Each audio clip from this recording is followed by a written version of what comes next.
Bonjour mes chers scorpions, je vous remercie de me retrouver pour cette guidance amoureuse trimestrielle. Alors, on va avoir ici trois cartes qui vont permettre d'établir la base de votre situation sentimentale, un petit peu ce sur quoi repose votre vie amoureuse actuellement. Ça peut capter des énergies qui viennent de se produire et comment ça influence les mois à venir. Ça peut être un état des lieux en ce sens. Sur la deuxième ligne, on va avoir des éléments d'information plus prédictifs qui va nous dire, bon bah voilà ce qui va se produire sur le plan sentimental dans le trimestre qui nous sépare de la fin d'année. Et puis ici, on va avoir une carte de synthèse, une carte de conseil en rapport aux messages qui ont été établis par le reste du tirage. Alors, la première énergie que nous avons, c'est la carte du mât. La carte du fou. Alors, la carte du mât, elle nous parle fréquemment de l'idée de redémarrer à zéro. C'est une carte qui va nous encourager à tenter de nouvelles aventures, à se jeter à l'eau, à oser de nouvelles choses et en ce sens donc à ne pas faire du nouveau avec de l'ancien. Le mât peut aussi représenter quelqu'un. C'est en ce sens quelqu'un qu'on ne pourrait sédentariser. Le mât est quelqu'un de très libre et de très indépendant. Donc ça peut être quelqu'un qui est tout le temps sur la route du fait de son travail, mais ça peut être quelqu'un qui tient à son indépendance ou à son autonomie et qui va être difficile devoir s'engager. Ce mât, il a été suivi par la carte du 10 d'épée. Alors, le 10 d'épée, on a un peu, si vous voulez, alpha et oméga, c'est-à-dire qu'on a ici quelque chose où on doit repartir à zéro, et on a la carte du 10 d'épée qui va avoir une tendance à augurer plutôt l'idée de rupture. Le 10 d'épée, c'est une carte un petit peu difficile, elle nous parle d'une situation qui est en train de se terminer ou qui s'est achevée. Donc, c'est pas impossible que sur les semaines qui viennent de s'écouler, ou sur, bon, éventuellement les semaines qui arrivent, vous ayez le choix entre redémarrer à zéro avec quelqu'un ou sur le plan sentimental, ou terminer cette page-là et ce chapitre-là, relationnel ou amoureux.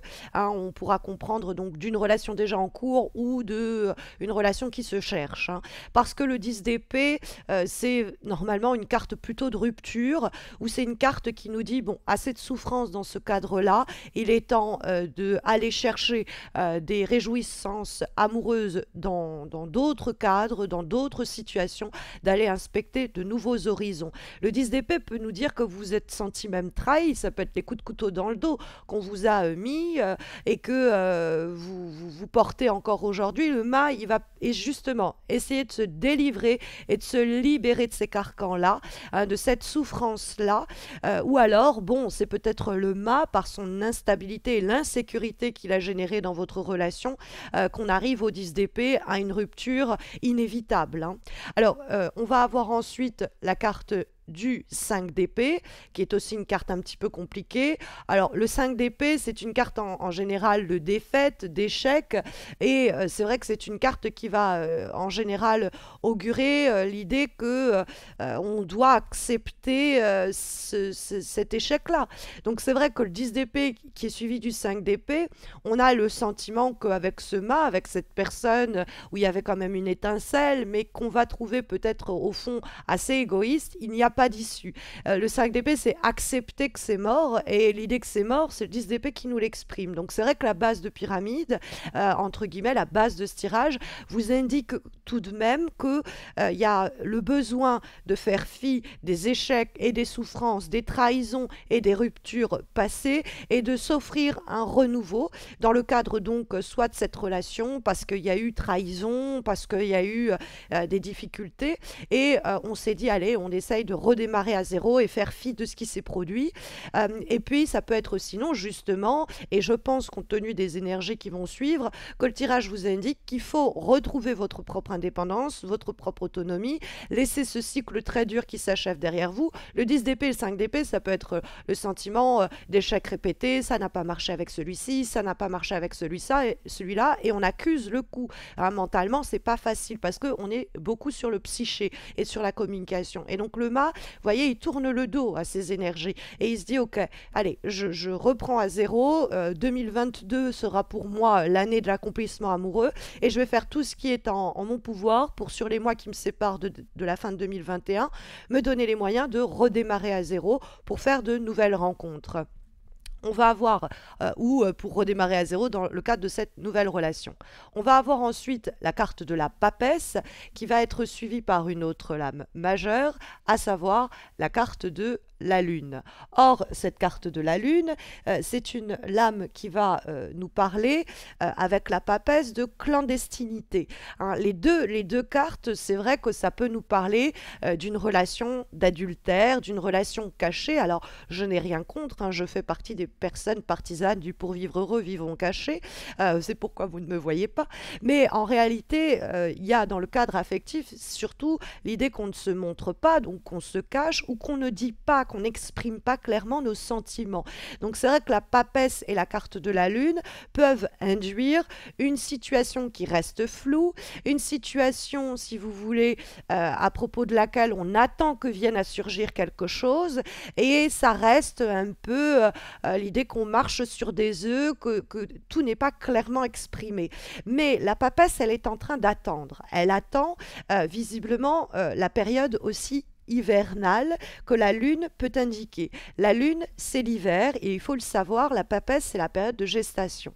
Donc on pourrait comprendre que vous êtes en veille stratégique sur le plan sentimental vis-à-vis d'une relation en particulier ou parce que vous êtes célibataire et que cette période hivernale va accoucher, hein, cette période automnale couve un hiver heureux sur le plan amoureux.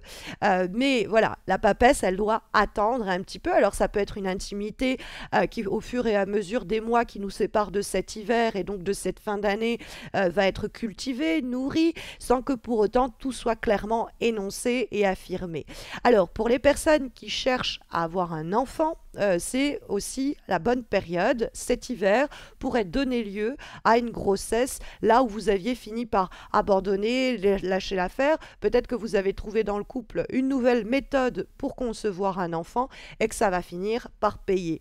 On peut être aussi dans l'idée d'attendre, d'être plus clairement engagé dans une relation, qu'on nous présente à la famille, qu'on décide ensemble de s'engager par le biais d'un logement en commun, hein. Ça peut être aussi la lune, la question du foyer. La papesse, c'est l'idée qu'on s'y prépare. Dans ce cas-là, ne forcez pas les choses. Ce renouveau que vous espérez, il arrivera plutôt sur la période hivernale et cette période automnale va être celle donc de la papesse consacrée à l'organisation du projet en question. On va trouver comme ultime énergie, comme ultime conseil, la carte du 7 de denier. Ce 7 de denier, pour le trimestre qui vient, va vous inviter à faire le point sur les relations ou la relation, les projets sinon amoureux dans le cadre d'une relation donnée, et voir un petit peu comment vous êtes investi, le temps, les moyens, les ressources, quelquefois même sur un plan matériel, pour en identifier les progrès concrets. Est-ce que tout ce que j'ai fourni, hein, tout ce que j'ai enduré, c'est en train bel et bien de donner des fruits. Peut-être que ça peut se développer lentement, mais ça va sur le bon, dans le bon chemin, dans le bon sens. Et dans ce cas-là, le 7 de denier est un appel à la persévérance, à l'endurance. On est fatigué, mais il y a bientôt les résultats de nos efforts qui vont payer.